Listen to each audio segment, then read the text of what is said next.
ছোটবেলা থেকেই কিন্তু আমাদের জ্যামিতি নিয়ে একটু ভয় কাজ করে। ত্রিভুজ কোনটা, রেখা কোনটা, চতুর্ভুজ কোনটা, বৃত্ত কোনটা, এইটার আবার যদি 3D হয় তাহলে তো কথাই নেই। এই জ্যামিতি অংশগুলো কিন্তু আমাদের একদম ম্যান্ডেটরি, পরীক্ষায় আসবেই আসবে এবং এখান থেকে একটা আনসার করতেই হবে। কিন্তু তারপরও আমাদের এত অবহেলা এই জ্যামিতি নিয়ে। এই জ্যামিতি কিন্তু যদি তুমি ভালোভাবে বুঝতে পারো একদম গোড়া থেকে, তাহলে কিন্তু তোমাদের কাছে সবগুলোই সহজ লাগবে এবং যে কোনো ধরনের উপপাদ্য দিক, যে কোনো তোমাকে অঙ্ক দিয়ে দিক, তুমি কিন্তু সেটা প্রুফ করতে পারবা। কি বিশ্বাস হয় না?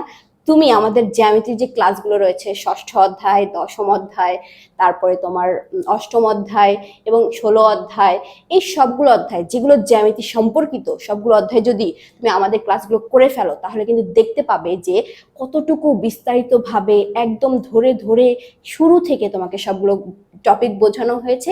এবং একবার যদি তুমি একদম শুরু থেকে শেষ পর্যন্ত সবগুলো ক্লাস শেষ করতে পারো, তোমাদের কিন্তু আর কোনো প্রকার জ্যামিতি নিয়ে টেনশন থাকবে না, বরং সবচেয়ে মজার একটা সাবজেক্ট হয়ে যাবে তোমাদের এই জ্যামিতিটা।